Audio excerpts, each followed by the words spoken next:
Hello everyone and welcome back to another episode of CR Exposed. On today's episode we are looking at the Hill Giant from Tales of the Valiant. Monster Vault 1. So from there we are going to go ahead and start inputting all of our information for the Hill Giant. We are looking at a CR5, so we'll go ahead and throw that in. And with a CR5 we're expecting a proficiency bonus of 3, 14 to 16 AC. 120 hit points unmodified, 6 to 8 attack bonus, 38 to 43 damage, and 14 to 16 save DC.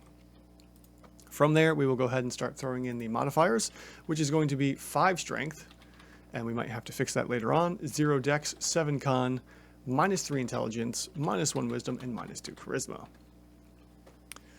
From that, we are going to go ahead and throw in its AC. The AC is currently 12 from hide armor. So with our dexterity of 10, we are seeing that we need to add in a bonus of 2 for the armor.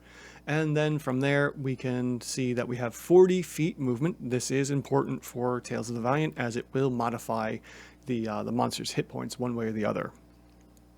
From there, we do have vulnerabilities of giant attributes. So we will jump down to that in the traits area here. The Hill Giant is resistant to the stunned condition and is vulnerable to the prone condition. That's fascinating. So we'll go ahead and drop those in. We are resistant to stun. So we need the conditions here, and we are resistant there, but we are also vulnerable to the prone condition, which is really, really funny. So what vulnerable means is that they have, in terms of conditions, they have disadvantage on any checks that require being knocked prone. From there, we also have resistances to poisoned, and then the giant attributes as well. So both of these are linking to the same place. Again, this seems like a bit of extra work having the giant attributes. I don't know, just there's extra typing that maybe wasn't necessarily needed. But beyond that, we will go ahead and throw in the poison and poisoned conditions as well. So we are resistant to poison, and we are also resistant to the poisoned condition. So luckily nothing should be triggering here. We do have one thing here. The creature has only one type of damage to which it is resistant or immune. So it's poisoned, which means it's losing -5 hit points, or 5% hit points. Currently we are adjusting for 100 because it has no damages at the moment.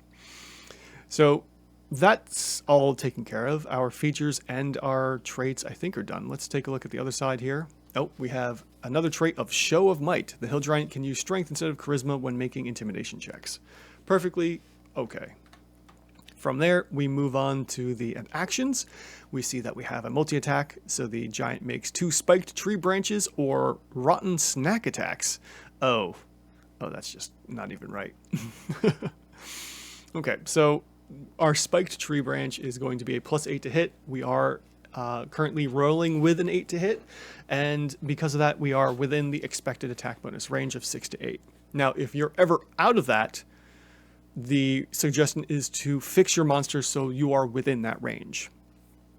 I'm not going to go into it. I've talked about this in the past. Check my other videos of what I think about this. So from there we will go ahead and add in the damage here. We're looking at 14 even damage, plus an additional 5 piercing damage. Oh, excuse me. The extra 5 is also an even number, so we have an even number of damage here. So we have, 14 plus 5, for a total of 19 damage on that. And then the Rotten Snack Attack is going to also have a +8 to hit, range of 60 to 40. It is, let's see here, it is 12 bludgeoning damage. And that will be an additional 7 even poison damage. And then the target must succeed on a con save or be poisoned until the end of its next turn. Okay, so these are both 19. Obviously a little surprising, but that's great to see that the damages are even. We do have a single use in the use single if the drop down in the monster case causes a single condition that lasts more than 1 round. So since the poison condition only lasts 1 round, we don't have to worry about adding in the condition modifier. If we were to use the single, if we were to use this, we would see that because it only adds, I think, 3% for a single and 5% for a multi, we would then adjust for that. But because we only have the one condition and it's only 1 round, we don't bother adding in the attack conditions.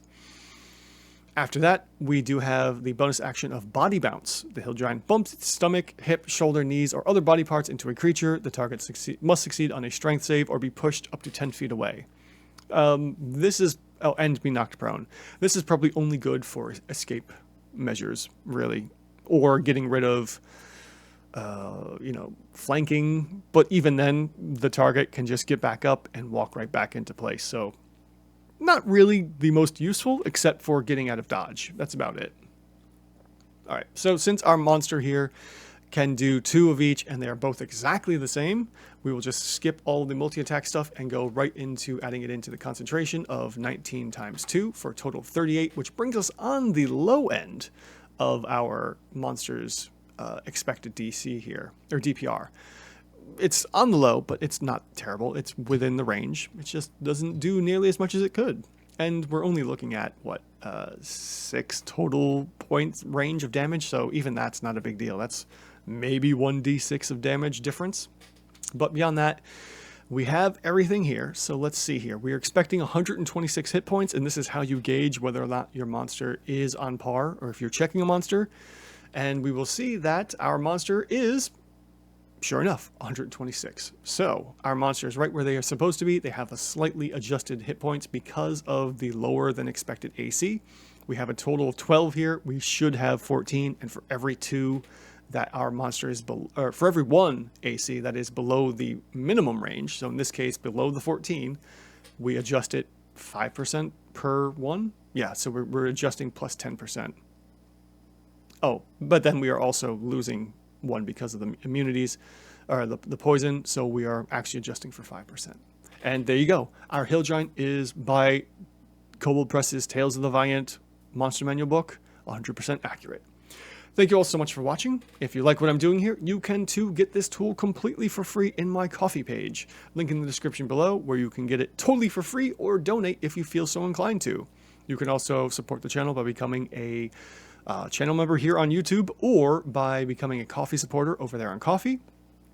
You can also buy classes that I've made for Tales of the Valiant, and can also be used in D&D 5th edition. So you get 2 for the price of 1, technically.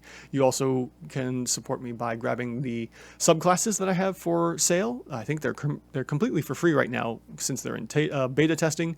And those are also for both Tales of the Valiant and for 5th edition, as well as some monsters. The monsters are separate, unfortunately. Those are not going to be both systems because of the big differences between the monsters. I mean, it's seriously different. So you can't use Tales of the Valiant monsters into D&D. It just does not work. The Tales of the Valiant monsters are too powerful for 5th edition, and the 5th edition monsters are too weak for Tales of the Valiant. I know, it's funny that way. But in any event, this has been the hill giant, and thank you also so much for watching. And if you, I'm just gonna stumble over my words here, and I'll see you in the next one.